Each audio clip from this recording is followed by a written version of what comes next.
Welcome to the Scoop World Order. This is a monstrous day. This might end up being the biggest show we've ever done. Nick Saban retires. A legend is gone, and the transfer portal for Alabama is now opened up.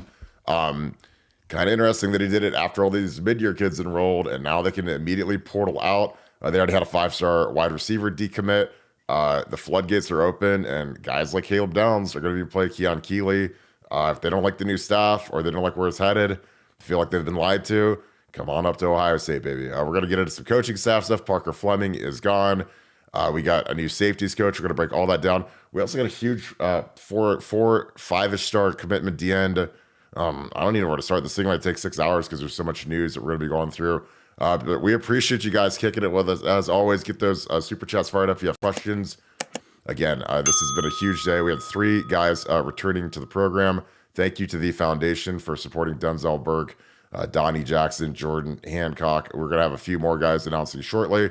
It's going to look really good for the Buckeyes. So any of you guys that jumped off the bandwagon after the Cotton Bowl, you better get your ticket back because the ticket's probably going to double in price because we're about to be real good next year. Bama's down. Oregon's about to be down if they lose Dan Lanning. It's going to be really interesting. But if you enjoy this content, please leave us a like. Click subscribe. Also click that little alert bell. If you have a question, fire it up in a super chat. We will drop everything and answer it immediately. Again, we appreciate you guys being here. I saw Tora in here. I see a lot of our regulars. See Brass Tacks, Mello. Thank you to all of our regulars. Thank you to the couples that watch. It's kind of cool. I've seen a lot of couples watching this show, so we appreciate you guys, as always, kicking it with us. Again, we bring the heat. There's a lot of coaching staff buzz we're going to get into. Could Jason Taylor be a D-line candidate for the Ohio State Buckeyes? We'll get into that a little bit. But with that being said, Nevada, what a day. Holy cow. Like, we had 3 guys come back. Then we had a big commitment from a really good defensive end, Zahir Mathis. And then Nick Saban retires. So I don't even know where to start. And then I also got some good news on Trey Henderson and Emeka Buka. There's a lot of buzz around Jason Taylor right now. Where would you like to start today? Well, I mean, we only talked for like 30 seconds in pre-show. And I said to you, this might be like the biggest off day that I can ever remember, like ever. I mean, it was fast and furious. Now, if you listen to our podcast, a lot of this stuff, this shouldn't be a surprise to you. This should be a surprise to you. You're the educated fans. You're the guys that are in the know. You guys know what's going on. But man, to have it just kind of breaking down one after another, it was almost too much. You know what I'm saying? It was just, body blow after body blow after body blow, and it was just an amazing day. And as you said, it's not done yet. Buckle up, guys, because it's about to get better. And as an Ohio State fan, when we were saying to you about 2024, it wasn't we were saying it because we wanted it to be true or because we wished it was true or because Bert Carton loves Ryan Day or because Nevadabuck is a big Mark Pantoni guy, or it was none of those things. It was because we knew that all these guys were coming back. And when you know that guys are coming back and then you're getting a bunch of reinforcements in the portal, you can be pretty darn optimistic about the future. And as an Ohio State fan right now, you should be smiling from ear to ear because the future is insanely bright. And the 2024 team, on paper, might be the most complete team that I've ever seen at Ohio State. Absolutely the most complete team. And I put it up against any team that I know. We can talk about other teams when we have the benefit of seeing how they did in the NFL and what they've done after thing. But, man, top to bottom, this team is going to be absolutely ferocious. And I cannot wait. And I think the spring football is going to be, unbelievable competition just because we're so deep and so talented. So let's go. We'll start wherever you want. We can pick a topic, whatever you want. Returning guy. Let's start with returning guys. Let's talk about returning guys and what we're hearing and what's next to come. I mean, I think with, obviously the next dominoes are Emeka and Trey Henderson. Trey Henderson was right in the middle of Quinshon Judkins from Ole Miss committing here. They sat down. They want to be running buddies, teammates. They want to split carries, less wear on the tires as you go to the NFL. So, Trey's all in. I mean, Trey's about to have a monster season, but I think with the duration of the season, with the extended playoffs and just how physical the Big Ten is now that you add Oregon to the schedule. Having a guy like Quinshon Judkins as your running mate, where if you come out of the game, there's not going to be a sizable drop off like there was with Mayan and some of the other guys. And I'm not denigrating them, but they're not Quinshon Judkins. I think that those two guys, they're smart business guys. They know that the NFL market for running backs has never been worse. And they know they can get a little bit of money up here, which they both did for this upcoming season. And they can both put on a show. I think that they both want to, get their numbers, get their touches, but they're not going to be selfish about it. And it's a it's a long season. Again, we've seen how our running back room has been depleted the last few years. And I think that it's going to be really exciting to see Trey and Quinshon together. Obviously, Donnie Jackson coming back was a key part of the O-line. I fully expect Josh Schreier to move to right guard. So you'll have a good trio in the middle. When you had our boy Seth McLaughlin in the middle from Bama, and it's interesting because he becomes a lot more important now that he's on the roster. Because the Alabama portal, when a coach retires or resigns or moves, the portal opens. So Bama's portal just opened today for 30 straight days. So there's going to be major roster attrition. There's going to be major poaching. There's going to be major NIL money being thrown around because I think a lot of those kids felt like they were lied to. A lot of these mid-year kids, you see our mid-year kids are all checking in, J.J. Smith and the Armstrong twins. They're checking into the Woody Hayes and their dorms, and they're starting to go to class. And imagine if Ryan Day just left today, how betrayed they would feel that they've been here for 3 days and the coach is already gone. And that's how these Alabama kids are feeling. So when I might as well throw this in the super chat when Ryan Coolidge, appreciate you, brother. As always, you're one of our best regulars. Huge member of the Scoop board. Appreciate you for your question for the 5. Ryan Williams is 5-star superstar receiver, just decommitted from Bama. Any chance to try to reel in Caleb Downs or Keon Keeley? Well, if I'm Caleb Downs after the season he just had, I'm hitting the portal because a freshman who's that good, who's a superstar, he's all SEC, probably a 3-and-out guy. His value in the portal would be completely insane. Keon Keeley didn't do much this year, but they've got a lot of young pieces. They were young left tackle, Caden Proctor. Would you want to look at going to a Georgia or another school where there's a more established thing? Because, again, it just depends on everyone. Obviously, is assuming that Lanning from Oregon is going to be the next head coach at Bama, but it could be Dabo, it could be Lane Kiffin. I would always hedge towards going to an offensive guy, which is why I would prefer Lane Kiffin. I think Lane Kiffin's one of the best offensive minds in the country. But again, he is quirky and he is weird and off the field he is a trip. But he knows Bama. He's worked at Bama. He's young, which I think helps. He's been around the block. But yeah, I think that you got to spin back on some of these guys because I think a lot of these guys are going to hit the portal, especially guys that didn't have freshman years like they wanted. Obviously, Caleb Downs had as good of a freshman year as anybody in the country. But when you're Ohio State and you've got the Foundation who's really killing it in the NIL, these kids hit the portal, man. And we can give them a package to come up here and. Guess what? We really need safety. So if Caleb Downs hits the portal, which could happen, then, I'm just telling you, these kids that are young and they want to kind of gravitate to stars, and that's what, with Quinshon Judkins, he could have gone anywhere and been a feature back, but he wanted to come play with another star, and Trey Henderson split the role, really good offense, really good coordinator, really good receivers, really good running back, great begets great. And that's something that Ohio State's stacking right now. So this portal with Bama is going to be one of the most fascinating things I've seen because they've got to find a coach fast to keep that roster intact. Your thoughts on that, Nevada? Well, yeah. I'll throw the name Kalen DeBoer in there just because I saw Colin mention that. And Colin's generally pretty good on this stuff. So he wasn't just picking names out. So I think you got something there. But what you have to remember as an Ohio State fan right now, we are as close to being a super team. Imagine when LeBron and Bosch and Wade got together and then the other guys all wanted to kind of jump on and kind of ring chase with it in terms of going on. That's kind of where Ohio State is right now in 2024.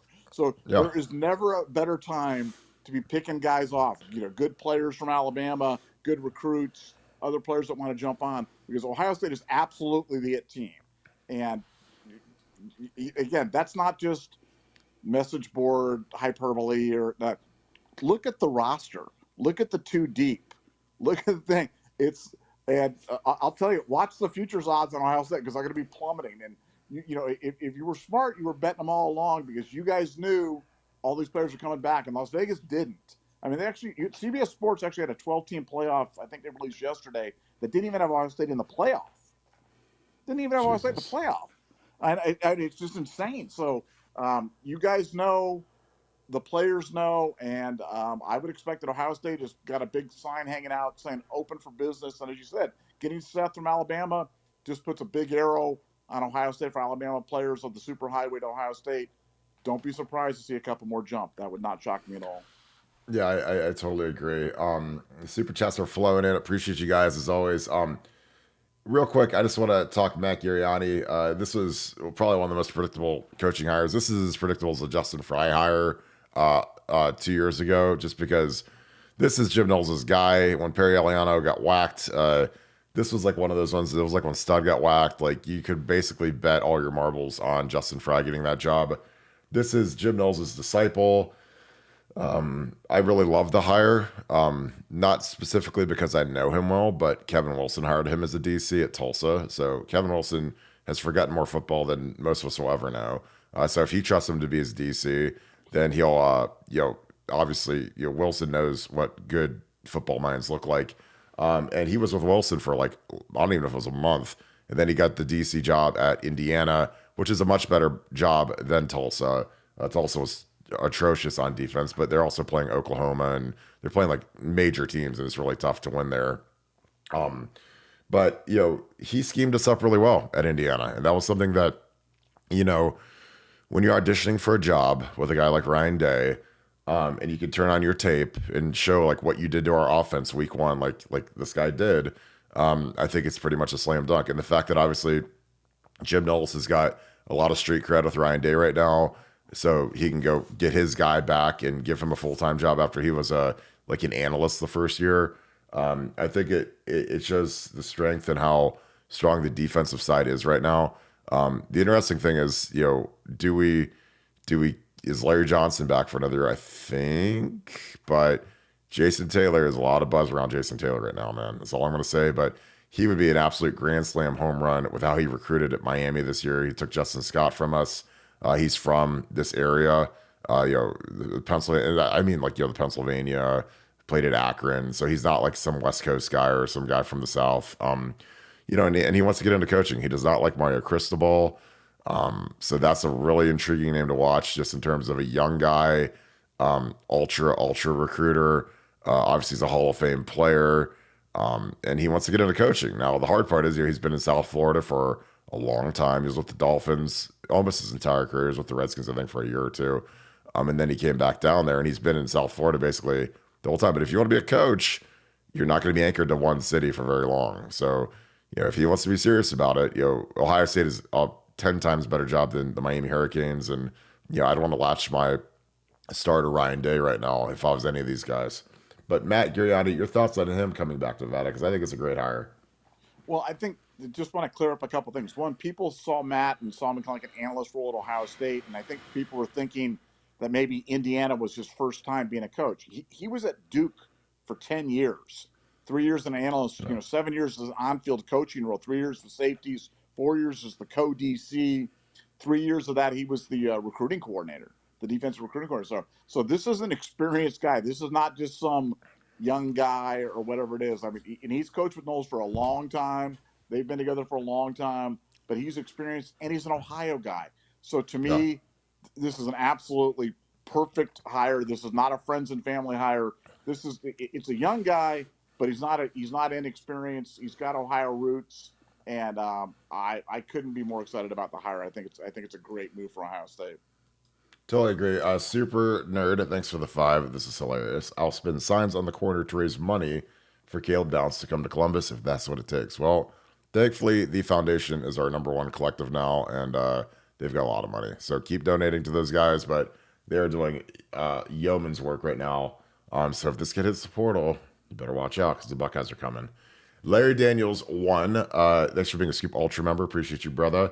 who do you feel is worth grabbing from Bama? Well, I'd take Caden Proctor. I'd take Caleb Downs. Keon Keeley. I mean, I take basically the upper half of their entire roster. You know, they got a lot of good young players on that roster, and a lot of them are probably going to be hurt, and they're going to be being told by people, hey, to hit the portal, and they're going to get a lot of cash thrown their way. I'm just telling you, like, this is the new world. And again, this is something I used to always tell kids, like, look, you know, imagine if you're like Edric Houston right now and you dodged a bullet, you know, you thought about going to Bama, and I don't know how much of that was actually real, but you end up at Ohio State with a young coach, Ryan Day, who's, you know, mid 40s versus Nick Saban, who's, you know, mid 70s. And, you know, you dodge this bullet. I mean, there's some kids that didn't dodge this bullet, and Bama, you know, Bama's Bama, and they always recruit like a top 2 team-ish usually. But, you know, a lot of these kids are thinking they're playing for the GOAT, and the GOAT's gone. The GOAT's going to his $20 million house in Jupiter, Florida, and he's earned that.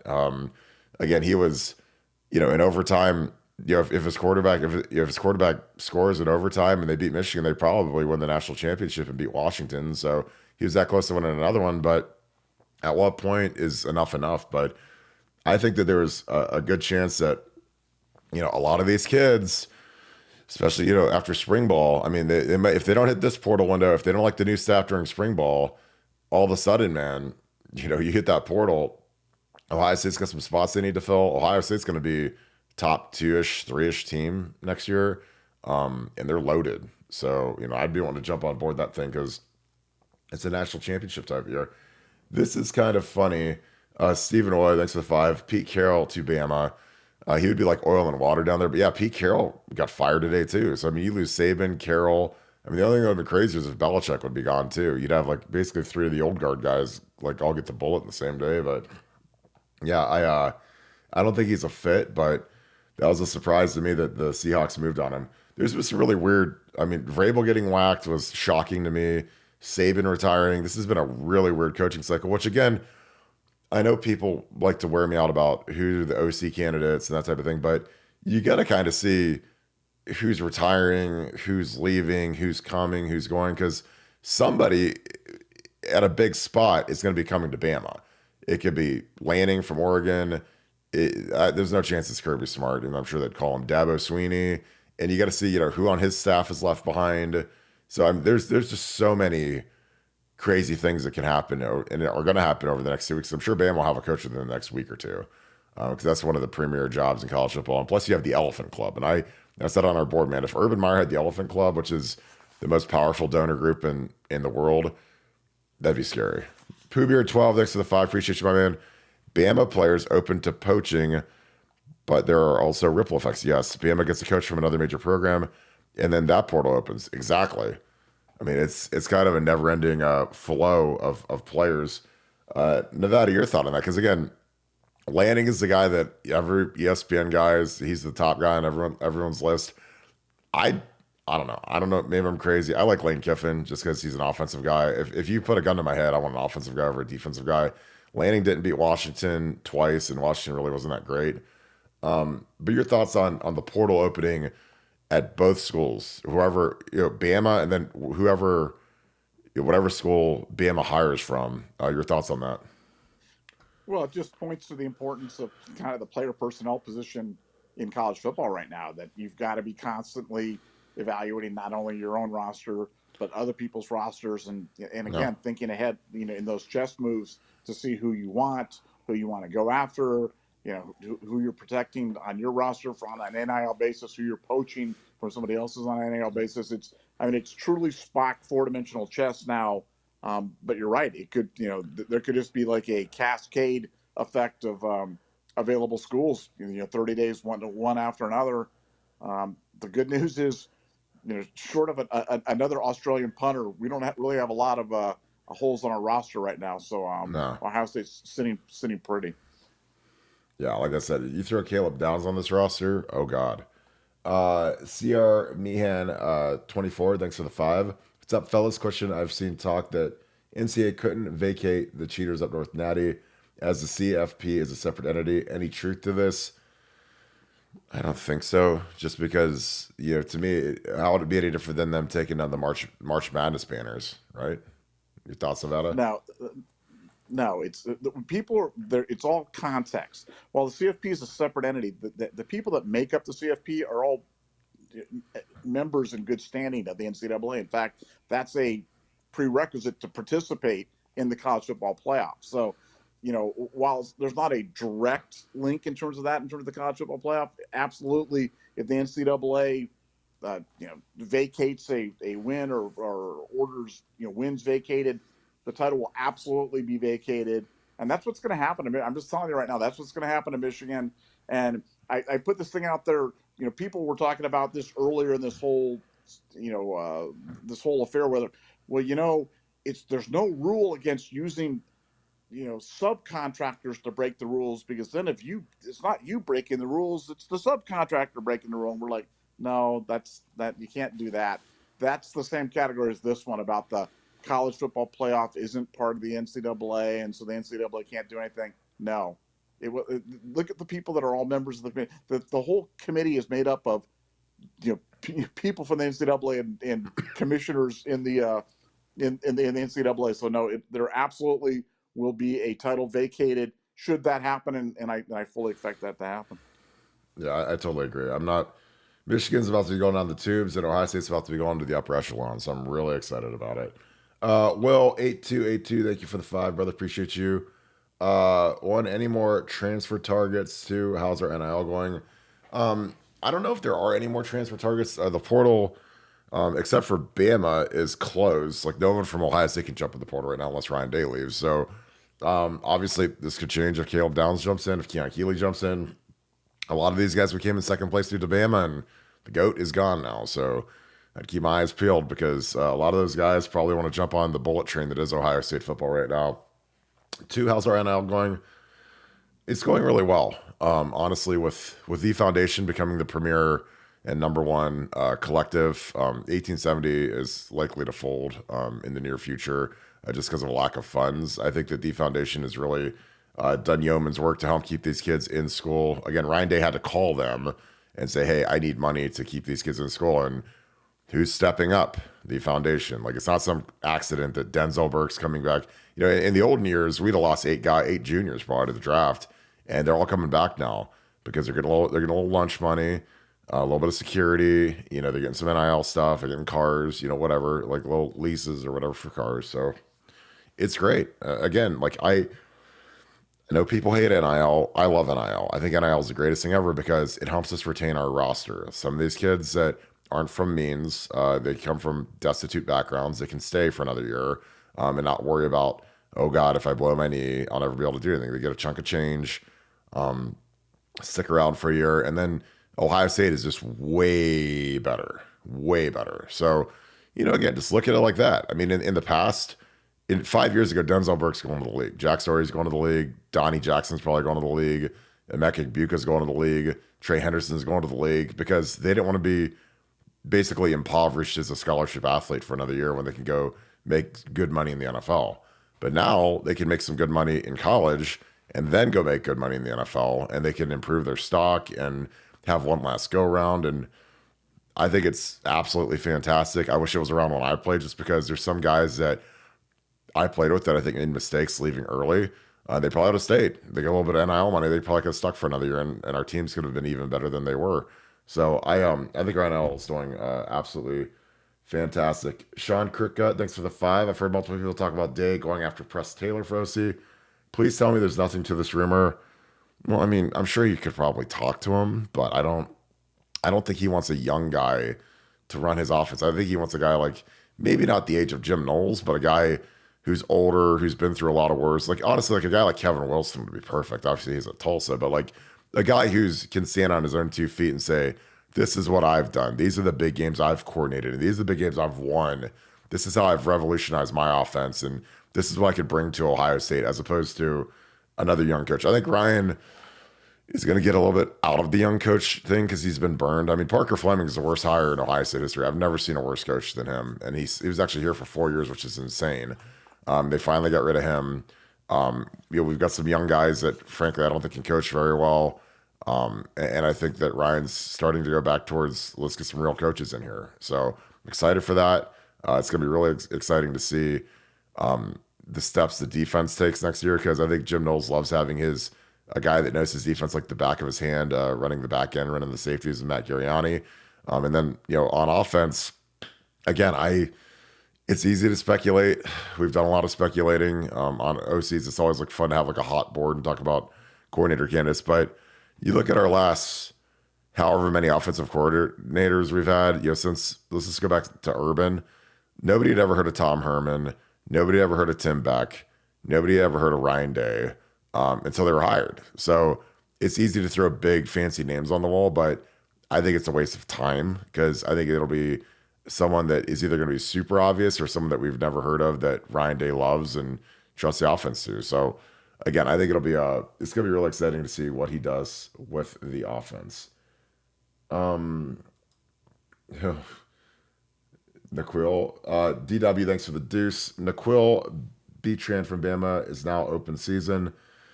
Yeah, Bama is open season. And this is going to be real interesting to see how many of these guys hit the portal, especially the guys that just enrolled. And there's some guys who've been at Bama for 3 days, and Nick Saban was at signing day and called him on signing day, and then he just leaves. So there's going to be guys that are going to feel betrayed, and they're going to get out of there. Nevada, do you agree with that? Oh, there's no doubt. I mean, again, the timing on it, like you said, it's kind of funny that he waited until after the midterm guys enrolled, but I'm sure they're not amused by it. And there's definitely some hurt feelings and some people that feel like they want to take another look. And again, Ohio State's going to get along by anybody considering it. One of the top schools that they're going to be looking at is Ohio State, because Ohio State is on right now, and it's a good time to be in the Ohio State business, because you're going to have a lot of guys available, and nobody's hotter than Ohio State right now. Totally agree. Sergio Soma, thanks for the 5. Speaking of punters, did you get any more information on Mirko? No. The only thing I can imagine is he wants to get his master's from Vanderbilt, I guess, that's the only thing that makes sense about transferring to Vanderbilt for football. He's a grad transfer, so he can go get his whatever grad degree from Vanderbilt. Will JL be elevated to special teams coach? At this point, I think it's him or Jason Taylor. That's what I believe. I think the fair thing is to hire James as the linebacker coach, but that's up to Jim Knowles and Ryan Day. The Jason Taylor thing is intriguing just because Larry is like 75 years old, and he's getting up there, and JT is a young guy, and he's a Hall of Famer, and he's an ultra recruiter, and frankly, he's a minority. And again, we're down one minority with hiring Matt and letting go of Perry Eliano. And again, that's not a racial thing. That's just the facts. You got to recruit the South. You can't go in there with a bunch of white guys. So it'll be interesting to see what they do to shape the rest of the staff, because we've got one opening right now that's wide open with Parker Fleming being gone, and they didn't announce an immediate, the immediate successor. I mean, I would imagine that James is the guy, but we're gonna see, because again, I think that they're trying to build a succession plan for Larry as well. Eric O'Brien, thank you for the 5. Appreciate you. Love the show. Might have missed it, but do you think Downs is a legit target to hit the portal? Yeah, absolutely. I think there's again, here's the thing. I can say that, and they can offer him a ton of money to stay, which would be amazing. But it depends on who they bring in, man. Because if the new coaching staff is like oil and water to him, it's hard, because you have to understand that with Nick Saban retiring right now, all those coaches are going to be gone. They might retain, like the new guy, if it says Dan Lanning, he might bring back one guy, and that's it.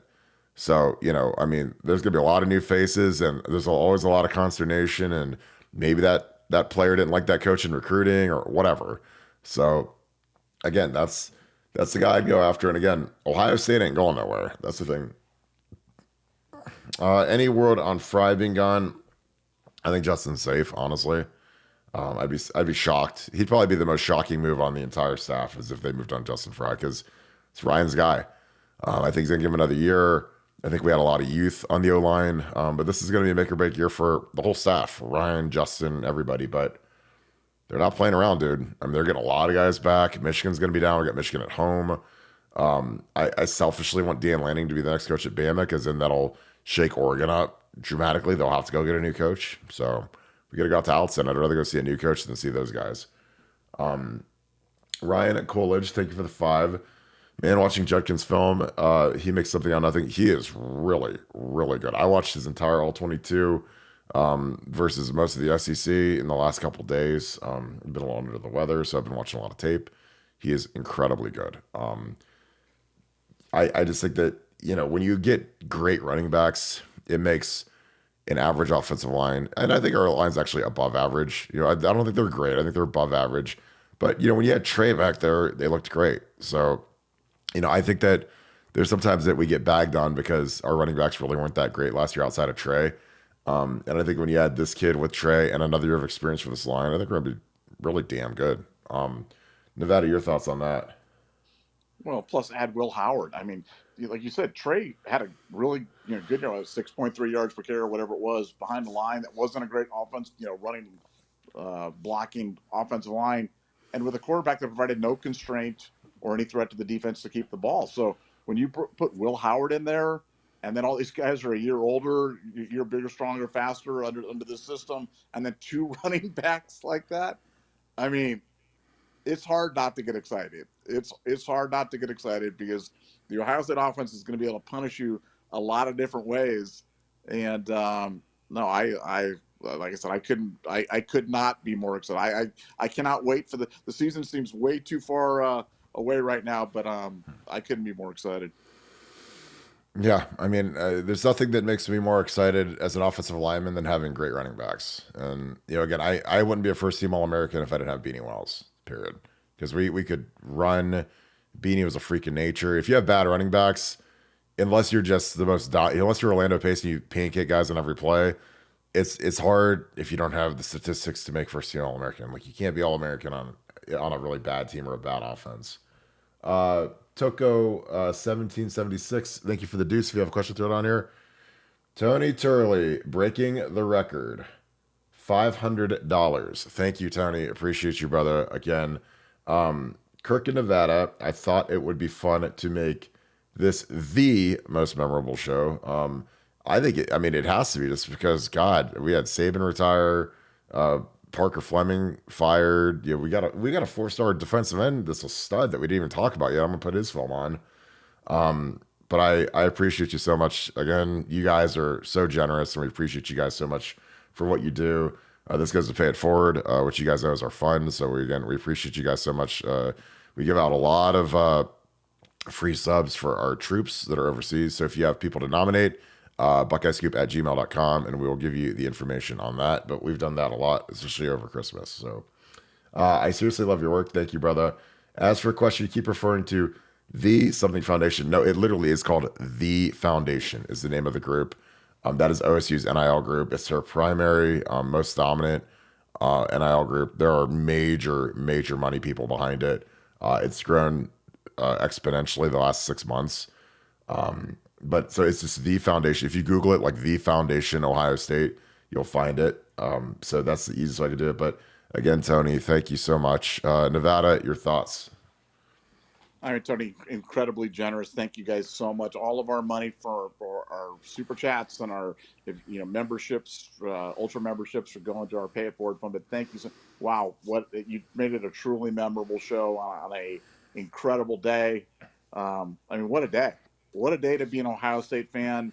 I mean, what a day like this. What does this say? I know there was questions about the culture, and I remember after the Cotton Bowl, there was people that were out there saying, Ohio State's broken. I wonder if this is going to send guys off the edge, and they're all going to leave because they all are upset and sad pandas. And we were like, no, actually, I think it's going to have the opposite effect. I think it's going to drive people more to want to come back because they don't have great tape to put on for the NFL. They do have unfinished business. They don't want to leave that way. They do have pride. But again, I don't want to turn this show into a shill for The Foundation because we have no thing with The Foundation. We have no relationship. We have no deal. We have nothing. We're just giving you what's true. Since they've come back in, they've saved OSU NIL. They have. Yes. They've saved, because 1870 was failing. 1870 has a message board presence called 11 Warriors. that the owner runs, and they're on attack on Ryan Day right now. They are in full throat attack on Ryan Day, and look at who the foundation is signing. So, like I said, we have no relationship. We have no, we have no dog in the fight. We don't care. No. We just want good OSU NIL, and the foundation is delivering it. And God bless them for doing it, because it enabled us to have this special day today and share it all together. And it's an exceptionally hard job to run an ad. I mean, it's hard. You're going to ask money and raise money for the student athletes. I mean, it's a tough gig. So they're doing it, and it's working. And again, you look at some of our teams in the past that we've had over the last 10 years, when we've had mass exoduses of, third-year guys, redshirt juniors, and the fact that we're able to retain these guys now. And obviously, if you're Marvin or CJ, Parrish Johnson, your top 10 pick, you probably got to go no matter what. But the guys that are fringe guys, middle of the ground guys, I wish the foundation, if they were operating like this last year, could we have kept DeJuan for another year, paid him a bunch of money, and have him come back for another year so he could become a first rounder instead of a fourth rounder and improve his life dramatically. Because DeJuan is going to make a fortune in the NFL. Trust me. I'm a pass blocking tackle in the modern NFL. That's $100 million contract. But that being said, I think that the way that these guys have stepped up, and again, Ryan Day called them and said, I need your help. Please. The 1870 does not have the money to retain these guys. Can you please raise money? These guys went out. They've got very powerful friends. Again, you guys have seen the photo with JJ Smith and Brett Getz and Geno Smith and JJ's dad. They're all in the same photo. The guys in that room are mega players in Columbus. So again, I'm proud of those guys. I'm happy for those guys. And honestly, selfishly, I'm going to be ultra selfish here. You can listen to me. It makes my life way better when Ohio State is ready to whoop people next year. I'm talking about dog walk people next year. It's going to be awesome watching Jack Sawyer. Emeka Buke is going to come back. Trey Henderson's going to come back. Guys that going into the season, I was like, there's no way those guys are coming back, and they're coming back. So, the only guy, honestly, that's got any thing is JT. So, I wish I had more on JT. I know that they've offered him $1.8 million to come back, which is a lot of money. So I think JT is insane if he misses out on this ride, because I think that this is going to be a dominating season. Adding Will Howard, two running backs that we got. I mean, so we'll see if he comes to his senses. I hope he's back. I love JT. He's a gangster. He's one of my favorite players to watch. Him and Jack are really good defensive ends. And I said it all year last year when people were drunk off talking about, they don't get sacks and they stink and whatever. I'm like, guys, they're really good. And then you see the last few games, the last 6 games, they were dominating. And now imagine them a year older, a year stronger. It's going to be scary. Doug tipped in next to the 5. You think McLaughlin is calling his boys from BAMA? Yeah. I mean, here's the thing. It's not just him. A lot of these guys become best friends on the recruiting circuit. They play in the All-American Bowl together. They get all these camps together. They play 7-on-7 together. With the internet and with Instagram and with, whatever, these guys are always talking to each other. And so now, these guys, they're in this little dream team kind of thing where they want to build a team up together. And, if I'm that kid, but Seth McLaughlin is a guy who's been at BAMA. He's been at Ohio State for a week now. And you can say, hey, it's great up here. I love it up here. A little cold, but other than that, we work hard and it's a good city and you should come visit. So again, it is going to be shocking to see how many of these guys hit the portal from BAMA, because I think it's going to be really, really good for us and for Ohio State. And it wouldn't surprise me if we got a guy or two from BAMA. So we already got one. So you might as well, Caden Proctor goes in. I'm throwing the bag at him. Mikey Antonio, thanks for the 10. Day recruits 4 and 5 stars at a high clip. Either of you could have had the same record as Day based on talent alone. If he doesn't get the OC duties, the results will be the same. Harbaugh was right. Great pod. Appreciate you. I don't know if I totally agree with that. Again, you still got to go win the games. Again, everyone says, you can just roll the helmets out there. You still got to get these kids motivated, and you got to retain them, and you got to stroke them and make them feel good and all that other bull crap. But I think I think Ryan does a good job. I think he's getting a lot better. I think that the staff changes he's making tell me a lot about what that he knows what he needs to do. I think, frankly, he's had a dominant run in the transfer portal. Dude, getting Will Howard, are you kidding me? Getting Quinshawn Judkins, like, are you kidding me? Like, we got two of the best players in the entire portal to come here at premium positions. We never need receivers. Our receivers are always loaded. We got an Alabama starting center. We got a good blocking tight end, Kazmarek from OU. I think Ryan's kind of in his bag right now. Honestly, I think he knows that this is a big year for him, but I think he's loading up the clip right now, and I honestly can't wait to see this team when they hit spring practice. Your thoughts, Nevada? Yeah, well, look, you know my background in terms of been involved in professional sports, and one of my favorite sayings when we would be putting together our teams, especially in those years when we were going for it, like if we were going to add one more player on, say, one of our hockey teams, and I tell my guys, I'd be like, hey, let's make it unfair. You know what I'm saying? Let's go get Matt Dumba. Let's go get Seth Jones. Let's go make it unfair. Yeah. Because you can never have enough good players, and I think that's what Ryan Day is doing right now. And Ryan Day, if people forget, Ryan Day came within a missed field goal of a national championship 2 years ago, and one pass away. We were thrown into the end zone to beat Michigan this year up in Ann Arbor. So we've been close. I mean, you really are going to look back. I guarantee you what's going to happen is you're going to look back on this and you're going to go, you know what? We were knocking on the door, and then in 2024, we just kicked that sucker in. And that's what's going to happen because I think you got to get close and fall short. You don't just go and then you go win it. You got to get close, fall short, and then you come in and then bang. How does that happen? A little at first, then all at once. Well, 2024 is all at once for OSU football. Yeah, I totally agree. And I like I said, I can't wait to see how he rounds out the staff. There's probably gonna be a few more moves made, but God, man, this roster is really coming together. Herschel Lemaster, thank you for being a Scoop Ultra member. Appreciate you, brother. Thanks for the 5. With Howard on campus, do you see Brown staying and competing next year? That was a great question. Really disappointed we didn't get a whole game with him. So are we, dude. I mean, I think he's a great kid. I think it's just awful how luck can sometimes ruin something. I think he was really excited. The players were excited for him, and then he gets hurt. And again, that's kind of the cruel reality of football sometimes. Again, like I played the national championship. Our best player broke his ankle on the first play of the game. So, it's just one of those things where life happens sometimes. And again, that's why when the Cotton Bowl was over, I said it didn't really matter. Kind of flushed it down the toilet because again, we were down to our third string quarterback and he wasn't ready to play and he didn't know the offense. And so, yeah, like does it suck to lose? Of course. But there's different variances of losses. Like losing the national championship is obviously the worst loss in the world.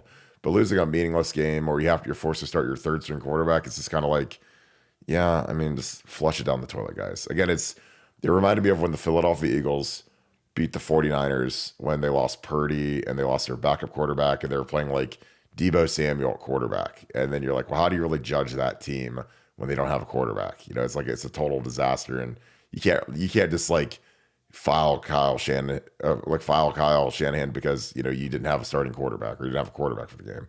Sometimes it just happens. Like football's a very cruel game and kind of is what it is. But I think he'll compete through spring ball, probably see where he stands. And, if I'm him, if he feels like he's making enough headway to be the starter next year, I'm staying here, dude, because you got J.J. Smith and Ennis and Tate. Like, I'm not leaving those guys. You got to be crazy. But, again, these guys are as faithful as their offers. And if Devin Brown doesn't progress to the point where Ryan thinks he can be a first-round pick, then it's probably best for him to move on. Because that's the thing. With Ryan Day, his quarterback has got to be a first-round pick or it's not. That's not the standard, and that's the standard is the standard. Riley McGee, thanks for the deuce. Appreciate you. Fix the O-line and you'll fix the red zone. Get them O-line. I think they've been trying. I think that the biggest problem in the red zone is our scheme sucks. I think our scheme's dog water, trash, garbage. We run these stupid condensed formations where we bring in Luke Montgomery as an extra tight end. We bring in like 4 tight ends and a D tackle and we run right in the A gap and we get stuffed because that's not our strong suit. Because when you do that, you take like Marvin Harrison off the field in the red zone. Like, do you know how dumb that is?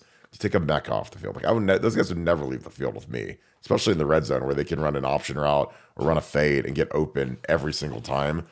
But I think the guy that's going to fix our red zone is Will Howard because you run him, run, read option. And again, when you guys are studying football or you guys watch football this offseason or you guys watch the LSU game or Florida State game, when they had their really good quarterbacks playing, watch how many times those guys run read option in the red zone, especially on the 1 yard line. That's what every team does. And they hurry up, go to the line, run read option, and they walk into the end zone every time. And for some reason, that is completely idiotic and stupid to me. We don't do that. And but with Will Howard, who's the size of a Freightliner semi truck, like that's the guy that I want carrying the ball. With Quinshawn, I mean, you get Quinshawn, Trey, and him in the backfield. Oh my God, terrifying. Your thoughts on the red zone, Nevada? Yeah, it's all scheme. I'm just telling you, it's all scheme. You remember how often we used to score when we had JT Barrett, who wasn't exactly, a 4-4 guy like JJ McCarthy or some super freak athlete, but he was just really clever with the ball. We weren't directing everything. We'd run that hyper speed every time we got down there, and we'd end up in the end zone. So it's scheme. But the good news is we're going to fix that. Will Howard is going to usher into a new era of OSU football in terms of utilizing the run. It was the first question he asked Day before he'd commit to come, and Day said he's doing it. So you don't bring in a quarterback like Will Howard unless you're going to run him. It would be absolutely insane. And so I think we're going to solve a lot of our problems, schematically, just by having him back there. And he's built different, man. He's 6'5", 240. I mean, he is a tank. And honestly, like that's, you tell me how I want my quarterback, tank, monster. Like you go to the NFL, man, you're going to hit, like Joe Flacco is 39 years old, still playing because he's huge. He can absorb hits. He's a big dude. It's like Roethlisberger. Like you get these big dudes, Josh Allen. I mean, you got to be able to absorb those hits. Those little guys get hurt too much, man. Give me the big dudes. Bryce Young, no way. Give me the big dude. Brian Legger, this is funny. Harbaugh about to be the next dynasty. Harbaugh's not even going to be there. So the dynasty is about to die. So I hope they enjoy the parade because it's about to be over and quick. I know you agree with that. I don't need to ask you. Dave 22, thanks for the 10. Kirk, do you think among the changes that Dave makes is allowing Mick to utilize some of his old tactics to build leadership, character, etc.? I mean, that's up to Ryan. Ryan's got to let Mick do what Mick does. I mean, I've been around Mick. I've been in Mick's workouts. I've participated, not as a guy like doing the lifts, but when I worked for Urban Meyer, we had 2 workouts. We had the St. Valentine's Day celebration, and it was funny because when they were at Florida, they called it the St. Valentine's Day Massacre, and they had to change the name of it because someone literally almost died because it was so hardcore. A guy had compartment syndrome in his knee, and his knee like swelled up like a volleyball. It was crazy. So they had to call it St. Valentine's Day celebration so they wouldn't get sued. And then we had the Harley Davidson workout, which was a similar workout, and these things were absolutely insane, like leg presses to failure. Everything was to failure, step ups to failure. We would tug of war versus each other, beating the crap out of these bags. I mean, it was all like guy versus guy, kind of put them in the corner and see who fights their way out of the corner. And I was doing the tug of war versus guys. I was killing them. It was great because I was fresh. I wasn't doing the leg press or anything. So I'd be dragging guys out in the hallway. Urban loved that. It was nuts. But it was like, it was like nothing. And Vrabel's in there, Fickle's in there. I mean, it was insane. But like that's kind of what made the people don't want to see how the sausage is made. And I mean that stuff. If you guys saw that, like you saw that Florida Gator thing, it was like that times 10 because the Gator thing was like the distilled, lighthearted Diet Coke version of it. This was the full strength, and it was nasty. And I'll tell you what, our guys didn't quit in the fourth quarter. They didn't buckle because we got all the buckling out of them in the winter. So by the time they hit spring ball and fall, they were, when we went to Wisconsin in overtime, we beat them. We fought harder, longer. We were in better shape, and that's what they need to get back to. And Mickey's the guy to do it. And Mickey's outstanding at what he does. He knows that stuff. I mean, we're the most progressive, we have so many tools and measurements and little catapult vests and, we've got everything in the world. So, I think that. But Kirk, can you talk about that just for a second? Because we talk about we're the narrative killers here on this show. Oh my God. Like there's a narrative that's kind of gone out that somehow that Mickey isn't progressive, or that the strength and conditioning game has kind of passed him by, and all he's got is like some sort of like one of those big medicine balls from the Titanic and some bowling pins or something like that. Can you just, and again, I don't want you to dive too deep into the weeds, but can you at least assure people, because I don't think there's many people that know more about strength and conditioning than you do, but can you at Yeah. least assure them that we're cutting edge on this stuff? Well, Mickey, excuse me, Mickey's job is to build a culture, build toughness, get the guys in great shape. And he does that every year. So he's a guy that, you know, he walks a very thin line between players loving him and trusting him, but him also being able to drop the hammer of God on him, which is really hard to do, because there's some guys that they just want to be homies, and then there's some guys that are just a-holes all the time. Mickey does a good job of figuring out how to blend it all together where everybody loves him, but they also know that he's going to put the screws on him like mega, and you don't mess with Mick. So that was the thing. Like when I worked with Mick, I mean, Mick loved me because I was the strongest guy in the building, even when all the players were in there. And I used to tell him that all the time, and he knew that. But he, he's evolved. I mean, I see the stuff these guys do. I see all the gadgets they have, all of the recovery stuff they have, all of the training stuff. Again, there's like this narrative about Westside Barbell. Oh, he never wants to see Westside Barbell. Like, he doesn't need to. He's fine. I mean, how many rings has he won? He's the godfather of strength and conditioning. There's a reason why all these coaches come meet with Mick, and Teddy Lambridides and some of these guys that are the best strength guys in the world. They meet with Mick and they talk to Mick. It's not some crazy cosmic thing that they say, oh, I just want to go to Columbus, Ohio to see this guy. But it's on Ryan. Like, Ryan's going to let Mick turn up. I mean, Ryan's had him turn it down the last few years, and that's not a guess. I've heard that. And that can be frustrating when people are like, well, why is there this or why is there that? Well, I just say Mick be Mick. Because the thing about Urban is with Mick could do anything he wanted. There was no overseeing. There was no oversight. If players complained, it didn't matter. Because I've lived this, like with Tress and Eric Lichter. There were times where guys complained that we squatted too much or we lifted too much, hamstrings were sore or whatever. And so, Lichter would get called into Tress's office and, hey, don't squat so heavy or whatever. And like under Urban, it was the opposite. It was like, you do whatever Mickey tells you to do and then F off. And honestly, that's the relationship you want your strength coach to have with your head coach, is like, because he's a student of the game and he knows if the team's not ready to go, then it's his job. So I just think, I think the world of Mickey Marotti. I think players that know him and what he's done for them in their careers and onto the NFL love Mickey Marotti. Now, the thing about training is there's always going to be variances in opinion. What's right? What's the way to do things? Is it conjugate method? Is it, bigger, faster, stronger? Is it all this old school stuff, whatever. But what Mickey does works. And again, Ohio State, since he's gotten there in 12, has been a dominant program. So it's not some accident, like the wheels don't fall off. Do guys get hurt? Yeah, but the season's long and guys get hurt. That's part of football. I mean, it doesn't always mean that like the strength program is trash. I mean, it just means that sometimes like guys get hurt. So there's my answer on that. But I love Mick. I think he does great work. But that being said, I mean, Bama's got their strength coach.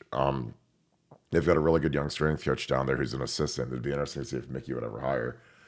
Treasure the Torah, my man. So our T's carry the load because we have Tony Turley and Treasure the Torah. So we have the 4 T's that are the kings of this program. So we appreciate you guys. Thank you guys so much for being so generous.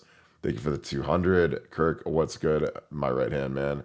It's been a super wild week, but things are really looking awesome for us. Yeah, they really are. Love and respect your brother Torah. Stay strapped up. That is a great saying. Stay strapped up. I got some new straps for Christmas, so I appreciate you, my man. If you have a question, toss it in there. Some of you guys, I'd love to grab lunch with you guys and meet you guys, so appreciate you, Torah. Will8282, where do you watch and get tape? I have sources, and Zach gets a ton of tape too, so we trade tapes a lot. He's got good sources too, so we got our little dark web of all 22 cut up tapes. I wish I could break them down on here, but YouTube bans them. Zach got in big trouble for it. That's why he does it on Patreon now. But I just like to do it to study so that when I talk to you guys. I'm really bringing it, so I really know my stuff. I just think it's the best way to really know the game and know what teams are trying to do. So I watch a ton of tape because that's the kind of the cutting edge for the show. And Buckeye Scoop versus all the other ones that try to be like Buckeye Scoop. Best day ever. I agree. 474. Thanks for the deuce. This is a great question. Who wears number 4 next year, JJ or Judkins, and why? Well, I mean, I got to give it to JJ. JJ was here first, and JJ's the number 1 player in the country. He's been committed longer. I give it to JJ. Fleming took off. I'd give Judkins like number 1, maybe. I don't think anyone's got number 1. But that's a fantastic question, and it sucks they're both on offense because otherwise they could both wear it. Your thoughts on that, Nevada? Do you think that it goes either way? Because one of them is going to get it because Fleming took off. But your thoughts? Yeah, I think it's got to be JJ. But I mean, you could 44 is a good. Can you wear 44 as a running back number, or is that is that allowed by rule anymore? Tommy Vardell. Yeah, you could run it. You can wear any number as a running back. Touchdown, Tommy. You can't wear 50 to 79 and catch the ball, but you can hand it to you wearing 50. Yeah, well, there you go. Yeah, give him 44. Touchdown, Tommy Vardell. Boy, that's a blast from the past there. It's big time. Sean Creek Gut, thanks for the 5. BAMA fan saying Saban retired because his wife is sick. Miss Terry, if that's true, that is terrible. Hopefully everything turns out well. Again, I can't think of many coaches outside of Urban that I'd have rather played for. Obviously Truss is my guy forever and ever and ever. But if you said a guy that wasn't an Ohio State guy that you'd love to play for, it'd have been Saban.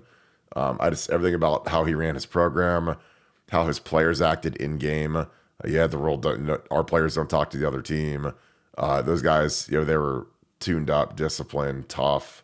They're always a tough out. So if that's true, which I'm not sure if it is, prayers to Miss Terry, who obviously is one of the first women of college football.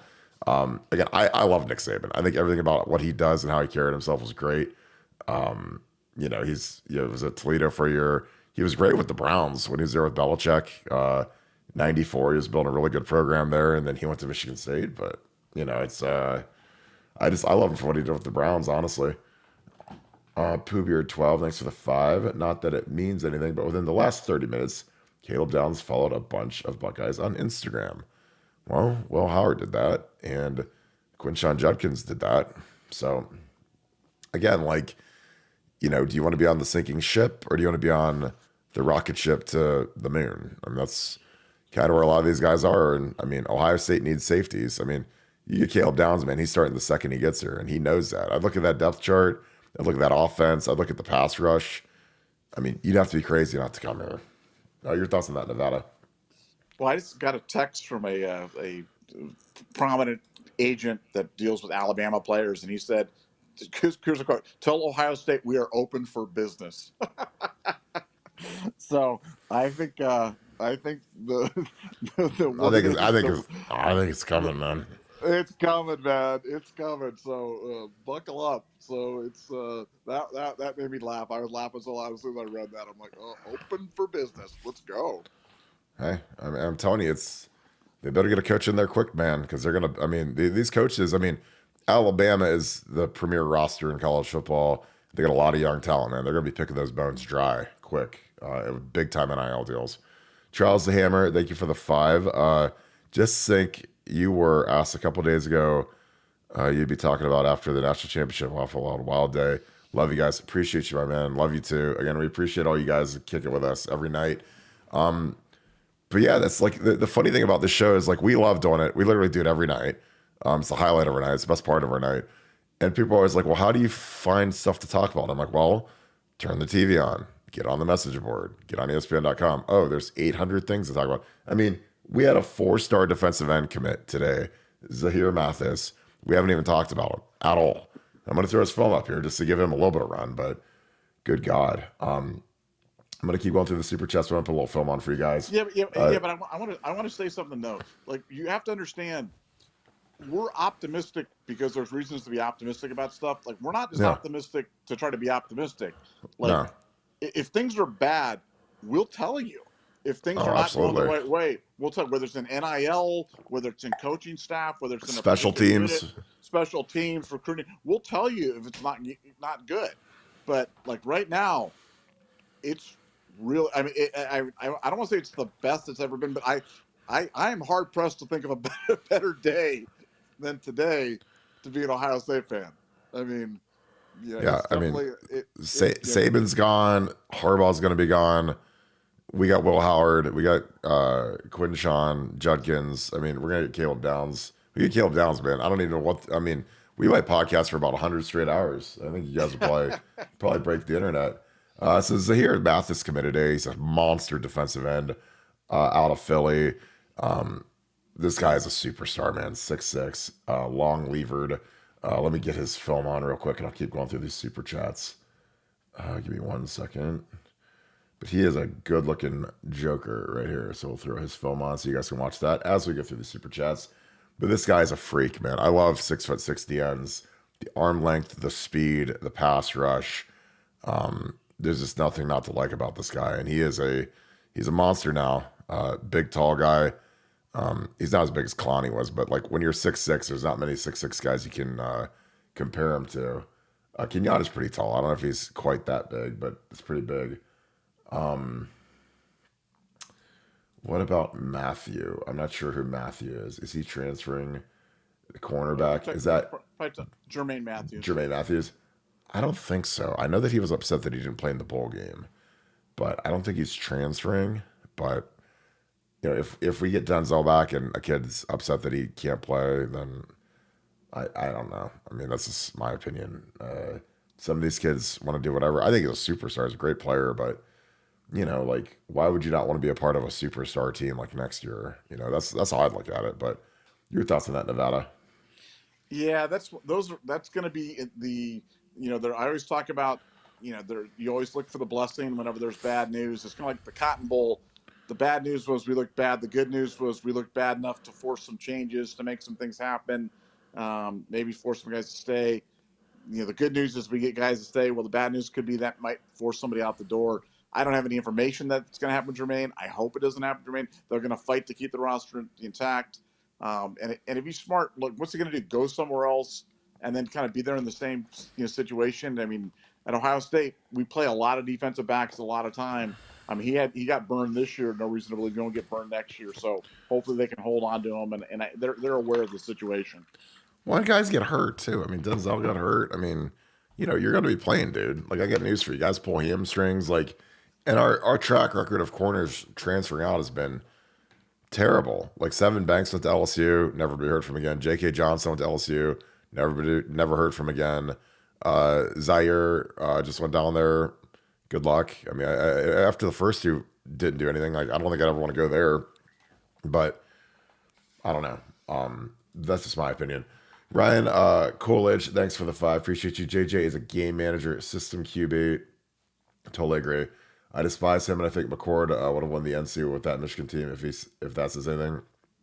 He could have, but I don't think that Kyle's quick enough. I think that JJ, the magic of JJ is he's not a great thrower, but he runs and he creates and he gets loose, and and that's something that Kyle McCord just didn't do, and it killed us. I mean, JJ converts 3rd and long, or he'll scramble for 14 when they need 12. He does that type of thing, and that's the difference. And again, that's why we say it basically every single show that you have to run the quarterback, and he has to be able to scramble, and he has to be able to go pick up free yardage. And like CJ Stroud would refuse to do it until the Georgia game. And I don't know if it's because these guys are scared. I don't know if it's because they're told not to do it. I think part of it is they're scared they're going to get hurt, so they don't want to, get hit by a big meanie. But it's selfish. And then you saw how devastating it was to Georgia when CJ finally decided to run, because he runs like crazy in the NFL now. But your thoughts, Nevada? Do you think Kyle McCord won a national championship with this Michigan team? I don't think he would have. Yeah, I get the point. But yeah, no, it was the magic was his legs. And look, we've talked about ad nauseum with CJ and with McCord, and I think it's been more of a Ryan Day thing than a reluctance on their part thing. But the good news is that's all over, and we're on to 2024. And we've got a quarterback that's got 19 career rushing touchdowns, 9 alone last year, who's a big hoss, they're not gonna be able to keep him from running because he'll run, and and we're gonna put a lot of points in 2024, and we're not gonna give up many. So it's gonna be one heck of a year and a long season, like you said. Guys are gonna get hurt. 15-game season. Guys are gonna be going down. You're gonna need depth, but we're gonna have depth in abundance. So that's what you want to be, is talented and deep. Yeah. Ryan Malone, thanks for the deuce. Appreciate you, my man. If you have a question, try to throw it in the chat. CW, thanks for the 5. I heard a buzz that the NCAA was implementing Harbaugh rules today. Any insight? I have nothing on that. Nevada, do you have anything on Harbaugh rules? Yeah, they just talked about punishment between contests. So in other words, you can't do the old coach during the week and then you're suspended on the weekend stuff and stuff like that. Yeah, they're trying to tighten up. I mean, the Harbaugh thing was a shot because the NCAA and the Big didn't have enough arrows in the quiver to really properly punish the offender, and they're trying to close the door after the horses, or close the barn after the horse is gone, or whatever it is. But that doesn't mean when the time comes that they're not going to punish me. That means they're going to punish him even worse because they know they got away with it during the season. So yeah, there were absolutely rules proposed today. They're called the Harbaugh rules because they're directly related to the Harbaugh situation, and it's going to be bad. And Harbaugh's going to get out of town. He knows it. He's got to get out of town, and that's why Superchargers go Dan Fouts. Well, I mean that's why I hired Don Yee. He hired literally the most powerful agent in the entire NFL because he's not staying at Michigan. He's had a contract on his desk for 6 months now. He hasn't signed. So, what could possibly change? Oh, he's not going to be there. He has no interest in coming back. And again, when you hire Don Yee, that's Brady's agent. That's the biggest coach's agents. I mean, it's because he's getting ready to make that move to the league. Mikey Antonio, thanks for the 50, brother. Appreciate you as always. Thank you for being a regular. This is just being decent. Some folks M2S blow off super chats unless the message is from a familiar supporter. Y'all answer or respond to each and every chat. Keep up the good work. OHIO. Well, it's kind of the hallmark of this show is that we like answering your questions. And, a super chat's a nice, easy way to throw, help support the channel, support, our Pay It Forward fund. But you guys bring fantastic questions, like stuff that I don't think of, stuff that Nevada doesn't think of, and stuff that, frankly, might be interesting to a lot of people, So again, if I, had the opportunity to ask someone that is, I mean, I spend all day on the phone talking to people about what's going on in the program, what's going on, who could be the next coaches, whatever. So like to be able to ask us a question, like it's awesome for us because it helps us make the show better because we can give you guys exactly what you want. Like if it's like if we ran a restaurant and me and Nevada, Chef Nevada's in the back whipping it up and I'm the maitre d' up front. And you guys say, hey, I want chicken parmesan and lamb and a steak and bottle of booze, whatever. Like we can get you exactly what you want. So that's why the question system is great because, I enjoy it. I know Nevada loves the interactivity. And honestly, it's the best part of the show. That's why we love doing these with you guys. So we appreciate you guys so much. Nevada, your thoughts on that? Well, no, you're exactly right. You're by your questions, because we listen to every question and it kind of gives us an idea of what's of interest. Because like you said, if I was in the restaurant, I am in the restaurant business, but if it was a Nevada's restaurant, we'd eat steak and chopped corn and a big baked potato every night. And I know that not everybody likes that. You know what I'm saying? Yeah. So I can listen to your thing, but I do like my steak and my chopped corn and my baked potato. But it's nice to hear other things that maybe you want a little lobster tail thrown in there, or maybe you want cheesy gordita crunch. Jesus, crunch, or maybe chicken, or maybe even a salad. Maybe mix a Caesar salad in there or something like that. Shrimp cocktail. I'm getting kind of hungry thinking about this. So Mexican pizza. Well, I'm still sick, so I haven't eaten anything all day. I had a little bit of chicken and rice. Shout out to Kim, my homegirl. She cooked that up for me. But I am struggling, folks. But I'm cranking it out for y'all because I love y'all. Brian Laguerre, NCAA president, just said tonight Michigan won the chip fair and square. They ain't taking nothing. We'll see. I did not see that. I don't believe that either, but it could have happened. Ryan Coolidge, thank you for the 5. Would Tress ever come back to coach in college football, or is there too much drama? I just think he's too old. I don't think it's too much drama. I just think he's too old. I mean, he's an old guy, and every dog has their day. It's a young man's game. College football has never been harder than it is right now. So I don't think he'd have a lot of interest in it, to be honest with you. But I love Tress. He's obviously like a father to me. But I think he saw this. He talked about this in 2010, the super conferences and the mergers, and he had the foresight to see all this coming.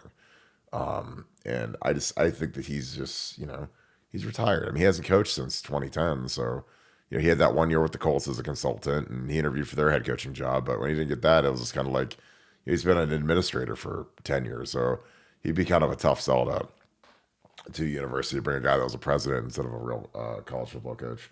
But that's a great question though, because I love Tress, but I think Urban's there too. I think they're both done for good.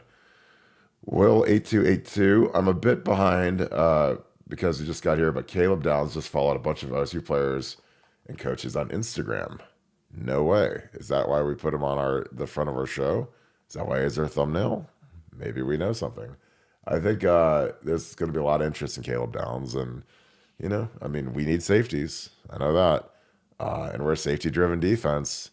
And a guy that looked really good in the driver's seat would be Caleb Downs. So, your thoughts on that, Nevada? It's a lucky guess, man. We happened to pick the right guy at the right time. But yeah, we can't say too much about it. But let's just say we're open for business, and they're open for business, and let's see if we can do some business. Yeah, and his stock is about as high as you could ever get because he's a freshman, All-American, All-SEC. You'd have him for 2 more years before you go to the league. I mean, that would be as good of a get as you could get, basically. Ryan Coolidge, thanks for the 5. I'm excited about Zahir. I am too. Really need to focus on the D-line. Just hard to get excited about commitments until they sign at the dotted line. Well, I get excited about all the commitments. I mean, I know that there's always the Justin Scotts that flip last second. But the funny thing is like, how funny would it be if Justin Scott goes to Miami and then all of a sudden we end up getting Jason Taylor up here? That'd be hilarious. And then he hits the portal, and guess who he's going to come play for? So I think that it's really interesting what signing day is now and with the portal because again, like I don't disagree with Nick Saban because Nick Saban earned the right to retire whenever he wanted to, but him waiting for these guys to all be enrolled in class and at the University of Alabama, like I don't know. There's no good time to do it, but it just stinks that these kids all got to Alabama and they're there for 3 days and he retires. Now, if his wife is sick, I totally get it, obviously. But that's just part of big time college football. And again, that's why when I worked and recruited kids, I would always tell them, look, go to the school you want to go to because these coaches could leave on a dime. Like, I mean, I saw Jim Tressel get fired. Charlie Weiss had a 10-year extension. He got fired like 2 years into it. Urban retired kind of out of the blue. There's just all these different things that can happen. Schaefer Healthcare, thanks for the 10. Appreciate you, brother. I donate $100 per month to the foundation. For anyone who can afford to do that, that's the best way to keep the success going. Get us over the hump for a natty.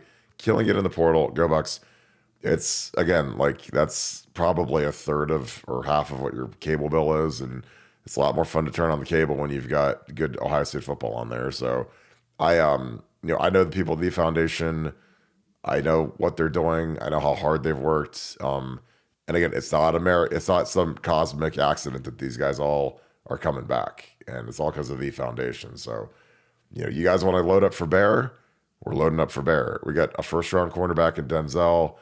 We got Jack Sawyer back. And again, I think JT Tuimoloau would have to be insane to leave this runaway freight train that we're about to be on this year because JT, his stock is probably a 2nd roundish pick, but if he comes back and dominates with Tyleek and Jack, then oh boy, it could get real ugly.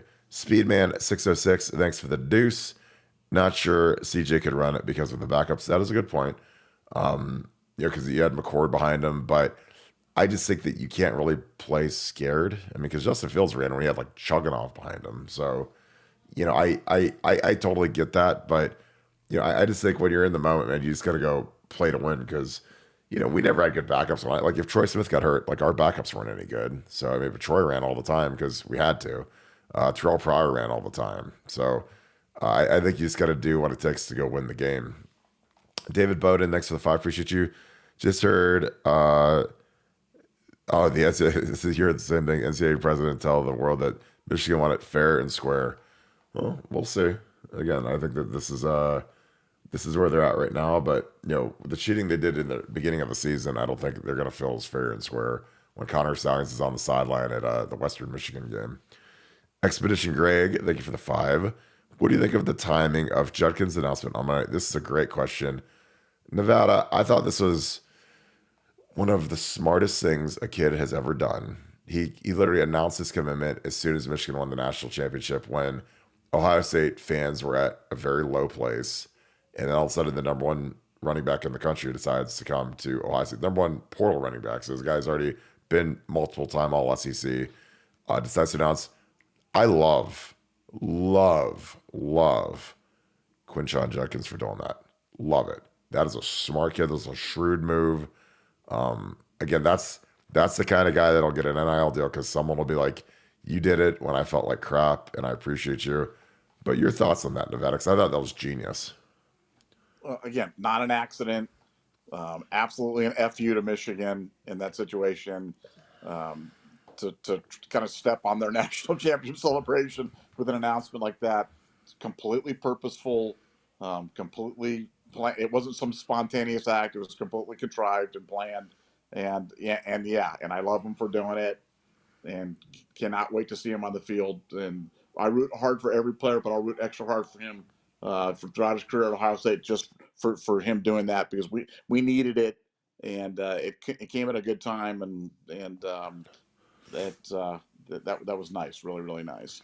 Well, the funny thing about Quinshon is that he had already committed like days before. Exactly. Before he put anything on Instagram, he put the thing of it, I'm in Columbus or on Twitter. He'd already committed. So that was already done. But he kept it silent because he wanted to break it then. So, now obviously when you announce to the world that you're in Columbus, Ohio, and you're at the Woody Hayes, like it doesn't take some sort of master sleuth to figure out what's going on. But he was a smart move because I'm telling you, man, people were in the doldrums and then all of a sudden we get that kid and you watch his film and I was happy. Again, like Michigan's going to come see us in Columbus this year and our defense is going to be back and they lose a lot. So I'm going to be real excited to see it. Dave Mathis, thanks for the 5. Appreciate you, brother. If JT leaves, how much do we really miss him? That's a great question. Outside of 2021 Penn State game, he honestly doesn't even exist on film. Well, he was great against Penn State in this year as well. He was really good. I think we miss him. I think JT is a fantastic player. I think he does a lot of stuff that might not splash, but he's physical. He's a beast. Him and Jack are, if he comes back, the best returning set of DNs in the country. But the interesting thing is with JT, if he comes back, and this is the unintended thing, is what does that do with Kenyatta Jackson? Kenyatta Jackson just got an NIL deal to stay here. He really wants to play. Is Kenyatta at risk if JT comes back versus Kenyatta wanting to start across from Jack? So that'll be interesting to see. But again, I don't care if we get JT back and it costs us Kenyatta, is what it is. But I think that something that needs to change, honestly, on our D-line, and again, I'm not going to be overly critical of Larry Johnson because he's been so great, but we got to rotate these guys more. You got to play some of these young guys a little bit more. And honestly, a lot of it's on the young guys. Young guys need to be more rotatable, because if there's a massive drop-off when you take JT and Jack out of the game, then you can't rotate. But the Notre Dame game this year that we won, where Jack and JT played every single snap, is the most ridiculous thing I've ever seen in the history of Ohio State football. I'm not even kidding. I've never seen two DNs play the entire game versus a really physical football team that ran the ball a lot. And those guys never got a break because Caden Curry and Kenyatta weren't good enough or trustworthy enough to put out there versus good run blocking offensive tackles. So that needs to change. So those guys want to play, go play better. Those guys everyone wants to play more. Well, make it so the coaches can play you and they feel comfortable and there's not a massive drop off when you take JT and Jack out.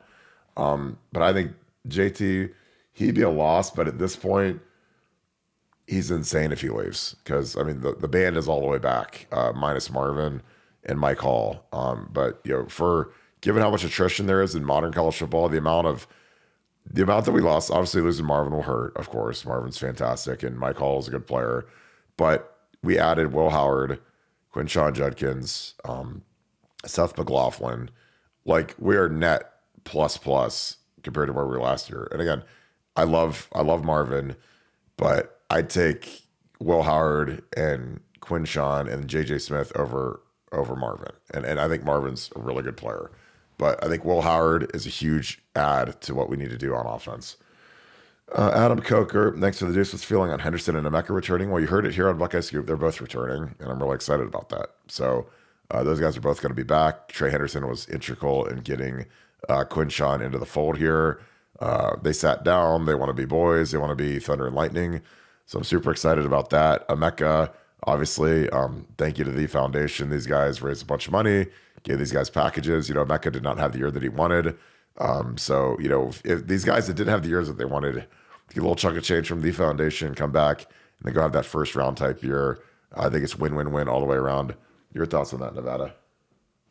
Yeah, well, I mean, if you've been listening to the show, we told you this weeks ago. We said what we're hearing is everybody's coming back except for Marvin and Mike Hall. And, we went down the list. Jack Sawyer, Lathan Ransom, Donnie Jackson, Ty Hamilton, Denzel Burke, Jordan Hank. And I know, it sounded kind of crazy at the time, but what I'm hearing today is that all three of the guys that are left, Emeka, Trey, and JT, are all coming back. Now, I am absolutely in the I'll believe it when I see it mode, because that would be the clean sweep of clean sweeps, and it never seems to go that way in life or in love or in business or in anything other thing like that. But that's what I'm hearing. As I'm sitting here right now, my best information, my best sources is that all three of those guys are returning, and that's what I've been told. And we're just waiting to see if it happens and when it happens. And I think two of the three, as you said, Emeka and Trey, are deadlock certain. JT's the only one's jump ball, but I'm hearing he's coming back. So we'll see. Yeah, I think he'd be crazy not to come back at this point. Rich is where, thank you for the 5. If Ohio State believes Aaron Nolan will end up being our QB of the future, do we hire an OC that has worked and developed left-handed QBs in the past? That is a great question. But God, I don't know how many left-handed quarterbacks you'd be developing. I think that's I don't think you could put that in the frame of hiring, because that'd be so specific. That'd be so different. That's a great question, though. Holy cow. That's why I love this show, because you guys bring these questions where stuff I'd never even think of, but I don't think so, because I think that's such a, Aaron Nolan, God bless him, is really far down the line. He's a freshman, just got to Ohio 2 days ago or 3 days ago, whatever it was. This is all about Will Howard and Devin Brown right now. So, and then you got Lincoln, then you got Air. So I don't think you could make any decision based on a freshman who's not going to probably play for at least 2 years, in my opinion. But that is a great question. And again, that's why I love this show, because you guys think of stuff that I just would never think of. And the interesting thing is, I don't know how many left-handed quarterback gurus there are. Brian the Great, ESPN just reported the president's statement on UM. We'll see. Again, they had to fire their linebackers coach, and they did a lot of stuff that was pretty shady. So we'll see. Mike Green, thanks for the 5. I feel we should start Matthews at the other corner spot and let Hancock play inside, because he's a great run stopper. I mean, you could. I think you just got to rotate the corners a little bit and keep their hamstrings fresh. But then where do you put Davison? Davison was fantastic last year. I think Davison and Denzel are the best pair of corners in the country. That's my opinion. And then you put Hancock at the nickel and put Matthews wherever. But it's going to be interesting to see. Because again, I feel like Matthews would be the first guy up if anyone went down at any of those spots. But just be interesting. Your thoughts on that, Nevada? Which one? The UM president say something, or no? I don't care about the or the president of the NCAA saying that. Because again, I want to address it just for 1 second. Like, what's the context? Because it's like, did they win it fair and square? Yeah, we all saw it. They went through the college football playoff and they won it. That has nothing to do with did they cheat before and what are the sanctions and what are the penalties for them cheating. Lots of teams win fair and square and then have it stripped away because of something that they did wrong in the past. That's the essence of stripping something away. That's where when we won the Sugar Bowl and then they took it away from us. So on that. So now give me the second question so I can answer that because I was stuck on the first question. Would you start Jermaine Matthews at the other corner, which is hard because Davison's there. Davison's really good, Yeah.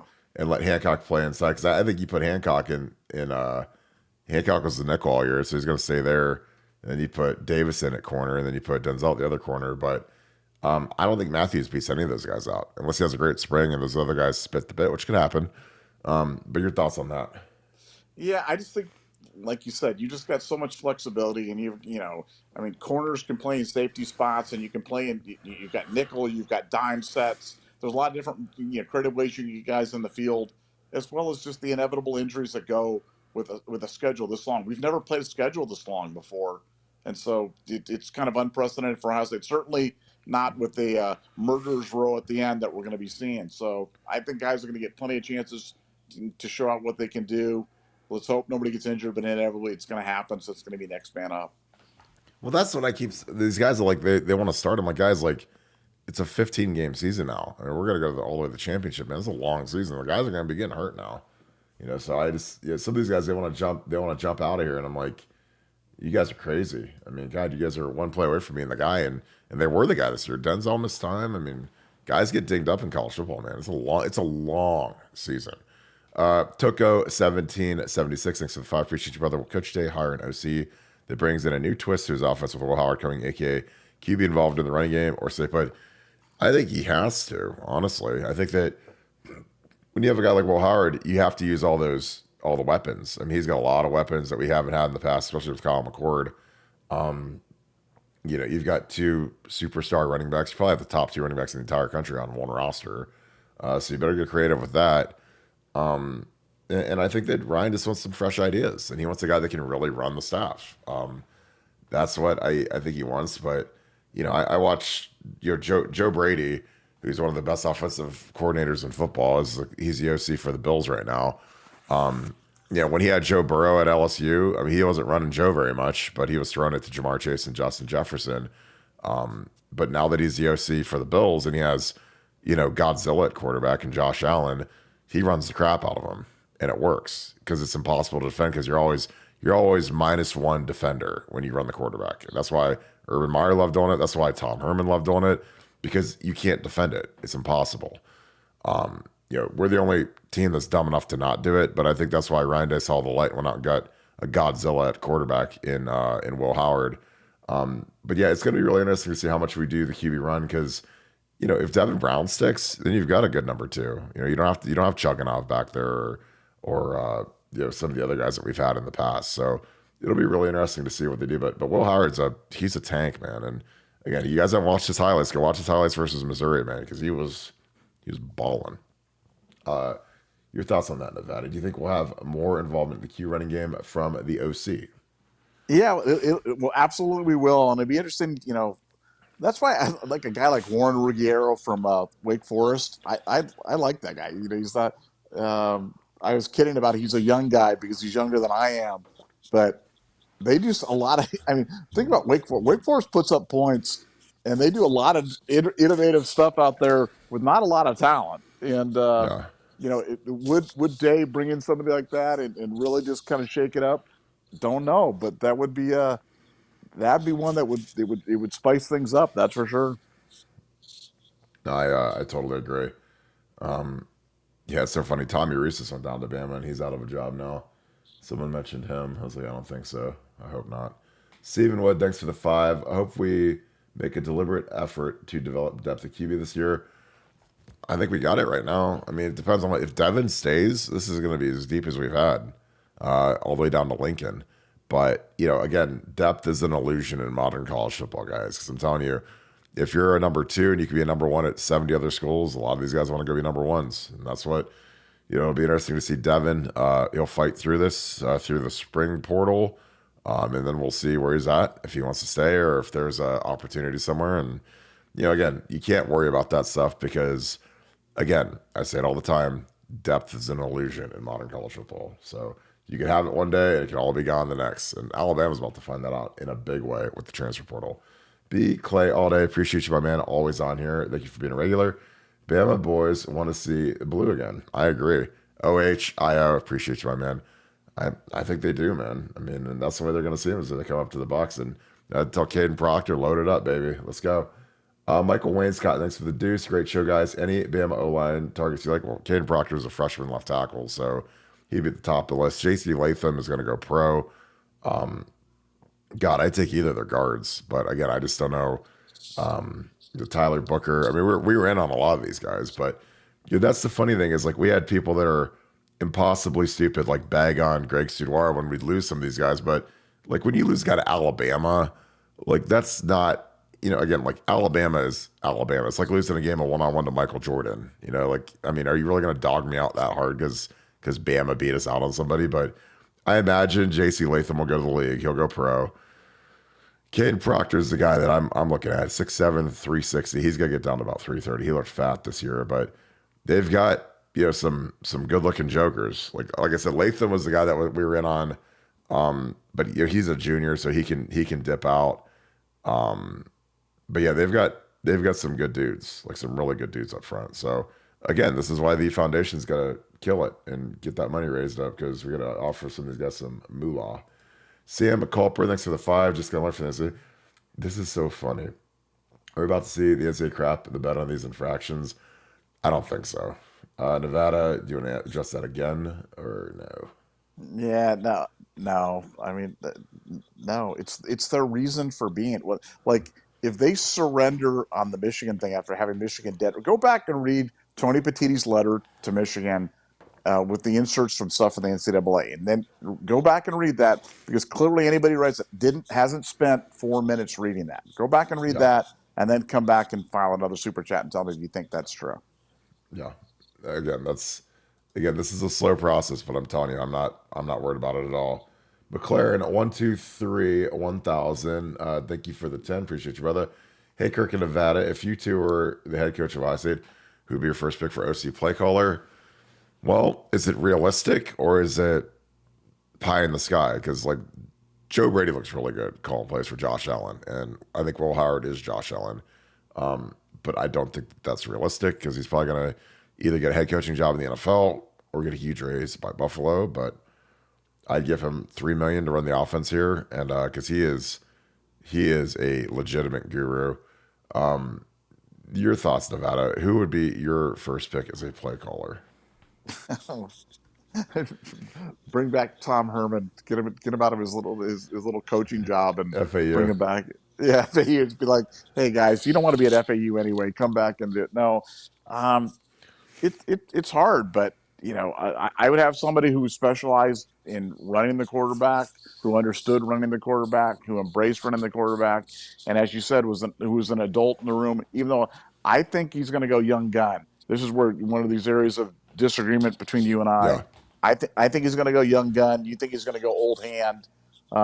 We'll see. It's be interesting to see who is available. I know he's scouring the NFL ranks right now, and that's kind of delaying the process a little bit because of the extended playoff and what's going on. But I think he's going to go young gun. But it'll be fun. It'll be fun to see what he comes up with. Yeah, I totally agree. Brennan Shelley, appreciate you, brother. Thank you for the 10. Bama players have 30 days to jump in the portal after Saban's retirement. Yep. Portal is open for Bama. So come on down, Caleb Downs. And I think that there's going to be a bunch of guys that jump. You've already seen recruits are decommitting. Because you have to understand, and I said this earlier, when a guy like Nick Saban retires and your coordinators are Tommy Rees and Kevin Steele. Kevin Steele is the DC. He retired yesterday. So he probably had some win that Nick Saban was about to retire. You have Tommy Rees as your OC. Tommy Rees is not going to get promoted to be the head coach of the University of Alabama. So he's gone. So basically, the entire coaching staff is going to get fire hosed out of there. So, these kids that are on the roster are going to have literally 10 new coaches, maybe 9 new coaches. They might retain one guy, new strength staff, new everything, new culture, whatever. And I think a lot of these guys didn't sign up for that. They signed up for Nick Saban, for the GOAT, and the GOAT's gone. So, like with Urban, Urban was very cognizant when he resigned that he didn't want that to happen to, Guys like Mark Pantoni, guys like Mickey Marotti, Brian Voltolini. He didn't want those guys to all be out of a job because he decided to retire. And so they promote Ryan Day. Then everybody kind of gets to keep their seat. And then he doesn't have that guilt. Because again, and Nick Saban can do whatever he wants. He's 75 years old or whatever it is. So, I mean, he has the right to retire whenever he wants to retire. But, for Urban, with his conscience, like he wanted to make sure guys were taken care of and guys got to keep their seat and the infrastructure stayed in place and they didn't just whitewash everything. And that's going to happen in Alabama because whoever comes down there is going to be bringing, like if they hire Dan Lanning from Oregon, he's bringing his whole staff from Oregon with him. They hire Dabo's bringing most of his staff. That's how these guys do it. They bring 7 or 8 of their guys. They might retain one guy from Bama. They might make one new hire because they got a bigger budget. But again, that's kind of where it's at right now. So, these players are going to be, these players are looking for stability, and Alabama is literally the most unstable program in America right now because everybody is about to be gone now that Nick Saban has resigned. Jared Henniger, thanks for the 5. What do you think Emeka coming back does in the wide receiver rotation? Will Brian rotate more guys, or will he lose another big name in the portal? I think that Brian has got to start rotating these guys a little bit more, especially on early downs when we're running the ball. I'd have these young guys go out and block, try to earn their keep a little bit. But I think when you've got Emeka and Innis and Tate and JJ, like that's going to be devastating to go against. So, could we lose another big game? Yeah, I think Kyrion Graves is a guy that he was trying to get an NIL deal from Arizona. It fell through. So he's still here. I think some of these guys are trying to get NIL deals done and they didn't come all the way through. So there's a good chance they'll probably take off in the spring portal. But again, that's just kind of what it is at this point. And again, I didn't sweat losing the Rogers brothers. I didn't sweat losing any of the kids we lost in the portal because look at who we gained in the portal. Look who we have coming back. So this roster is going to be loaded, and those guys are going to regret leaving a team that could potentially win the national championship next year, let alone get some gold pants. Tom Gombar, thanks for the 5. Kirk, how do you guys get these 1-year transfer portal guys to buy into Michigan's rivalry? That's my only fear of structuring the team that way. Well, I think that is a challenge, but I also think that these guys want to win. These guys all know what Ohio State Michigan is. It's the highest rated game every year. They know how important it is to win the rivalry game. And I think that, the campus is electric that week. And I used to always go to Mirror Lake. Mirror Lake doesn't exist anymore. And, you kind of see what you're playing for. When I was an active player, my favorite thing was to go to Mirror Lake on Thursday night and all the people are jumping in the water like crazy. And, you realize like this really means a lot. You better go win this game. And I don't. It's funny you say that, and like Dave Sidig-Benosin had as much juice as anybody when we went up and played those guys in Ann Arbor, and he is one of the newest guys on the team and from Ole Miss and New Jersey. He wasn't an Ohio guy, so I think if you've got the juice and you got the hatred, you got it. So I think a lot of these guys will get it pretty quick. Your thoughts on that, Nevada? Yeah, I just think you just got out of the right guys, and clearly Judkins gets it. Will Howard is. He's calling that team up north. They might not be quite as in it, but like McLaughlin just played against Michigan. You don't think he wants to go back and beat those guys? You don't think he wants to run it back one more time? He does, especially as mouthy and as classless as Michigan is. You want to get after those guys, and we're going to get a chance to give it to them good in 2024 in Columbus. So can't wait. I totally agree. Mike Green, thanks for the 5. This is great. I'm afraid Ryan will waste our ridiculous backfield. I sure hope not. We don't even have to pass. Ryan is too stubborn to grind out drives. Well, I think when you've got 2 superstar running backs, you better get them involved in the throw game too, as long as they're running quarterback. But, I think Ryan's got to get a little bit more patient. He's got to, become more physical. I think, you could be a more physical team when you run the ball more, like Michigan. Tremendously physical team, and their hallmark is running the ball. They barely throw the ball down the field, but they ran for 300 and they won the title. So I think football is shifting back to being a physical sport as opposed to 7-on-7 like it's been the last few years. And I think Ryan has to adapt to that quick.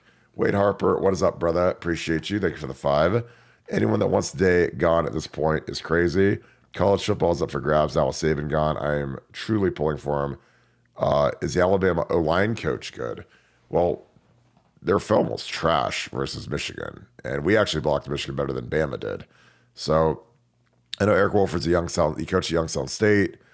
He was at Kentucky. He was kind of the bee's knees. Everybody wanted him.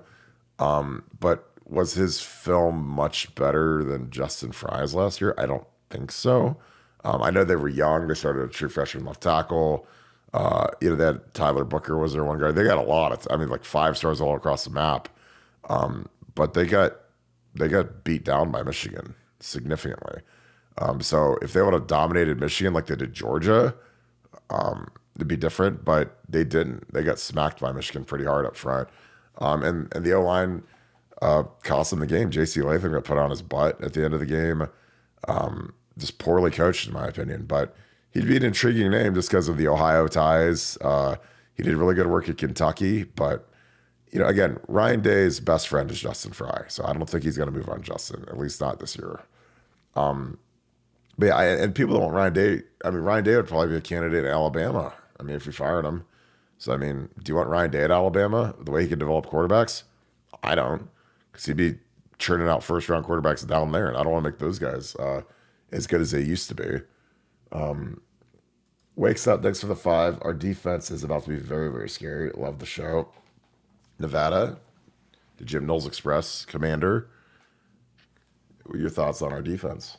Well, just look at the improvement that we made from 21 to 22 and then from 22 to 23. And the 24 defense is going to be markedly better than the 23 defense.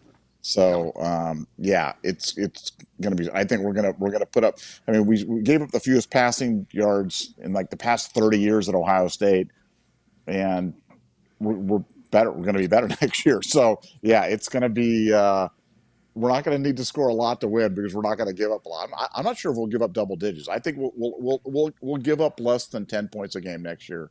Nevadabuck's calling it right now. I think we're at 11-2 this year. I think it'll be below double digits, which is crazy to think about. But I'm calling that right now. I totally agree. David Hankins, thanks for the 5. There'll be a lot of portal entrants coming. Oregon if it's Lanning, Clemson if it's Sweeney. I agree. I told these guys when they're getting recruited, make sure that guy's going to be there long term. Make sure it's not a stepping stone job because Oregon's a stepping stone job. I'm sorry. Clemson is too. If Bama wants Dabo's gone. He ain't staying at Clemson over Bama. You get to Bama, man. You got the Duke Your Arms race. You get the Elephant Club behind you. So it's going to be fascinating. And then who moves to fill those roles? Who goes to Clemson? Who goes to Oregon? There's going to be this domino of the portal opening. So college football has never been more fun to podcast for. I promise you. Mike Green, this is great. $2. Saban retired before LJ, so beat nerds can S the F up. I absolutely love that. It is so true. Everyone bags on LJ. LJ's still ticking, man. He's LJ hasn't made a couple $100 million like Saban did, but he's done really well. He's living good right now. So again, I think he's a legend, and it's gonna be interesting to see the succession plan for LJ because eventually he's got to retire. He's in his 70s, but he's done a great job. How are there be room for both JL and Taylor? I don't think there is room for both JL and Taylor. That is Ryan Day's big decision right now. I think Parker Fleming's spot is open. What do you do with James Laurinaitis? And if you don't promote James Laurinaitis to being an acting full-time coach, do you go after Jason Taylor and do the 2D line coach thing, which I think is stupid. But, again, it'd be a way to, I guess, kind of smooth over the transition out for Larry. But again, I think that's asking a lot. I think James deserves to be a full-time coach. I think he'd be a dynamic recruiter. I think him and Jason Taylor be dominating recruiters in tandem. But your thoughts on James Laurinaitis and Jason Taylor in Nevada? Well, I hate even talking about this stuff, but our staff might need a little diversity because we're looking a little Caucasian right now, and so it's the only argument that I can think of for I just don't. I've heard a lot about Jason Taylor. I've heard a lot about interest from Jason Taylor. To me, Laurinaitis is the play. because Laurinaitis is a guy that you can build around. I'm just, I'm not convinced how long Jason Taylor is going to be for the college game, but James seems like he was built for the college game, and he's a guy that I would invest in, and regardless of the color of his skin, I would ride with James Laurinaitis any day and live with the consequences, because I think he's just a super. Like you said, he'll be to the defense what Brian Hartline's been to the offense, and I think he's a superstar in waiting. Yeah, I absolutely and totally agree with that. Well, the basketball game has tipped off, so we're going to wrap this thing up. Nevada, any final thoughts after we wrap this massive show? Best day ever. I was going to sing like the Best Day Ever song from SpongeBob. It's the best day ever, but it really was the best day ever, and capped off by this great show. So thank you guys all. Terrific, and hopefully tomorrow's even better. Got more good news on the horizon. Yeah, it's going to be a monster day. Again, appreciate you guys so much. Thank you, Tony Turley. Thank you, Treasure, for the huge donations. Thank you, all you guys that kicked in the super chats for Pay It Forward. Again, we appreciate you guys so much. You guys make this show. I'm not going to lie. You guys are the reason why we do this, and you guys are awesome. You guys bring amazing questions. It's just a blast to kick it with you guys, so we appreciate you guys so much. As always, if you can leave us a like on the way out the door, that would be huge. We appreciate you guys so much, as always. Want to be respectful to the basketball team, so you guys can log off here and go watch that basketball game. Big game against Wisconsin, so go support the Ballin' Buckeyes. The Hardwood boys, hopefully they get some good work done tonight versus the Badgers. With that being said, if you enjoy this content, leave us a like, click subscribe, also click that little alert bell. Spread the word. Send this podcast, the links to it, to your friends that are big Ohio State fans. Help us keep growing this thing, because you guys are awesome. It's been unbelievable. Shout out where you guys are watching from. I saw my Southern Ohio boys in here. I see you guys all over Ohio watching. I appreciate that. Florida, Texas, Georgia, California, Missouri. You guys are everywhere. I see it in the comments, and it's awesome to see. But I just appreciate you guys so much, and so does Nevada, for all the support you guys do for this channel, because it is an absolute blast. Mike, I'm going to get this last super chat out of the way. I appreciate you, bro. Thanks for the deuce. What do we do different scheme-wise for sacks? You got to turn the guys loose. You got to turn the guys loose. They can't cage rush all the time. And I think that's something that has been spoken about with JT and Jack, and I think they're going to turn the guys loose next year so they can get doubles. They both want to get 10 sacks. That's their goal next year, and I think it's going to happen. So there you go. A little more insight. But I appreciate you guys so much. Thank you so much, Buckeye Nation, and thank you, Scoop family. I'm going to talk to you guys tomorrow. Thank you for a great day. Hope you guys have a great night. Go Bucks.